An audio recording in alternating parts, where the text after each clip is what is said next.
Senhor presidente, senhoras senadoras, senhores senadores, antes de mais nada, quero dizer que nem eu, nem a maior parte da bancada do PT e mais alguns companheiros somos coerentes de ocasião.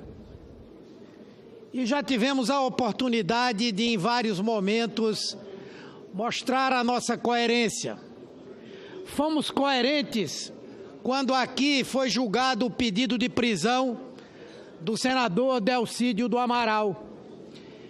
E enfrentamos com coragem, sofremos um desgaste profundo, porque defendíamos exatamente a independência dos poderes e o respeito às prerrogativas do mandato parlamentar. Vossa Excelência foi outro dos poucos que votou. Então não estamos aqui falando para a situação de ocasião. Ou, por exemplo, quando o ministro Marco Aurélio determinou a retirada do presidente Renan Calheiros da presidência dessa casa, demos também o apoio e a solidariedade ao senador, ao presidente, por entendermos que não cabia isso ao Supremo Tribunal Federal. E agora há pouco, a nossa presidenta, a senadora Gleisi Hoffmann, no momento em que o mesmo ministro Marco Aurélio rejeitou o pedido de prisão de Aécio Neves, ela própria aqui se manifestou defendendo a posição do ministro Marco Aurélio por entender que não cabia ao Supremo a determinação desse tipo de pena. Eu estou dizendo isso para que ninguém queira entender que nós estamos aqui adotando uma posição diferente ou que mudamos a nossa concepção. Não, nossa concepção permanece a mesma. Nós defendemos a autonomia e a independência entre os poderes.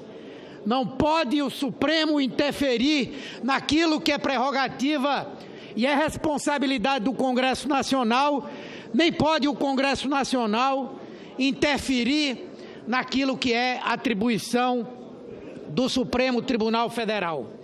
E foi por essa razão que, desde o início, nós colocamos que não era adequada a decisão do Supremo de afastar um senador e, ao mesmo tempo, de colocá-lo, diga-se, prisão domiciliar ou qualquer coisa que corresponda, ou seja, a aplicação de medidas cautelares sem a aprovação do Congresso Nacional.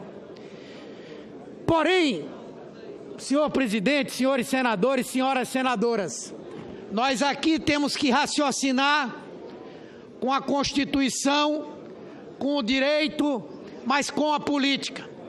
Não mudamos a nossa posição. Continuamos a achar que não é direito do Supremo Tribunal Federal aplicar essas medidas cautelares como aplicou ao senador em questão. Mas entendemos também que não nos interessa aprofundar uma gravíssima crise institucional. Eu sou daqueles que viu na posição do Supremo Tribunal Federal de marcar para o dia 11 a decisão do Pleno sobre a ação direta de inconstitucionalidade do PP e de outros partidos, um gesto importante, um gesto para diminuir a temperatura da crise, para procurarmos um grau de entendimento. E, portanto, eu acho que sem perdermos a nossa posição principista de defesa da Constituição e da independência entre os poderes, podemos sim esperar o dia 11 para que nós possamos decidir e votar essa questão. Até porque são duas coisas que estão em jogo. O mérito de se cabia ou não, ou cabe uma pena como essa ao senador Aécio Neves, e quem deve aplicá-la. São duas questões diferenciadas. Quanto a quem deve aplicá-la, eu não tenho dúvida, é o Congresso Nacional, é o Senado Federal, que tem que, no seu Conselho de Ética, fazer o que precisa ser feito. Abrir uma investigação e, se chegar à conclusão da culpabilidade, aplicar uma pena. Porém, há uma segunda questão em jogo, que é o mérito. O mérito. Mas olhe, como é que eu vou poder julgar o mérito se, diferentemente do que aconteceu com Delcídio aqui, nós não temos sequer os autos do processo? Eu não sei o que é que baseou a decisão daquela turma em aplicar essas medidas cautelares. Eu posso decidir sobre a questão constitucional, a questão da imunidade parlamentar e da prerrogativa, mas não posso decidir se ele é culpado ou não. Por essa razão é que nós entendemos que a proposta que foi aqui apresentada para nós esperarmos até o dia 11, ela é uma proposta correta, adequada, que em nada coloca o Senado numa posição de submissão em relação ao Supremo. Até porque, senhor presidente, se o Supremo decidir que tem esse poder, se ele decidir que tem esse poder, como isso não se trata de cláusula pétrea, o Senado Federal, o Congresso Nacional, pode apresentar uma emenda constitucional e determinar que nem na prisão, nem em medidas cautelares, isso pode ser feito sem a oitiva do Congresso Nacional. Então não é uma questão definitiva. Agora, o que é que vai acontecer, senhor presidente, se no dia 11 o Supremo definir que ele tem esse poder e nós decidimos aqui hoje que ele não tem? Sabe o que vai acontecer? Para os outros a medida vai valer, para o senador em questão não vai valer. As decisões do Supremo valem dali para frente, não valem dali para trás. Então hoje dizer que o Supremo agiu errado, sem que haja pacificação dessa questão, significa que um senador terá um atendimento prioritário, será tratado de fato como alguém que teve um tratamento privilegiado por parte do Senado Federal.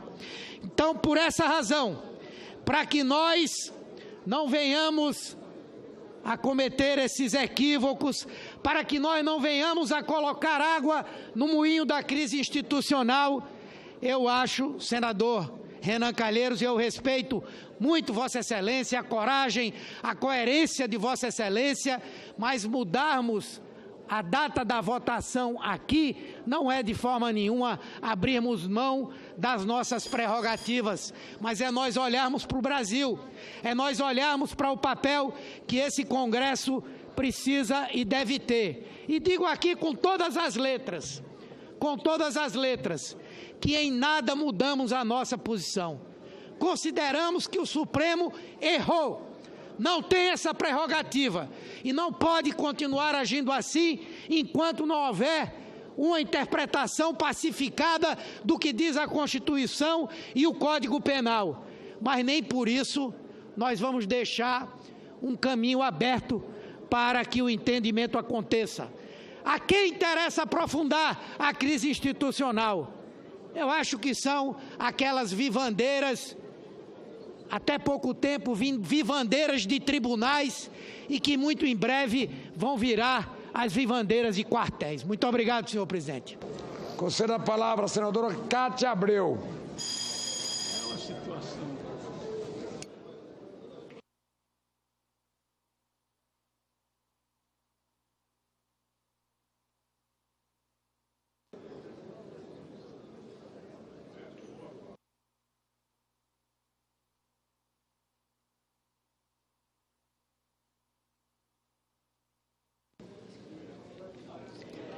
Boa noite.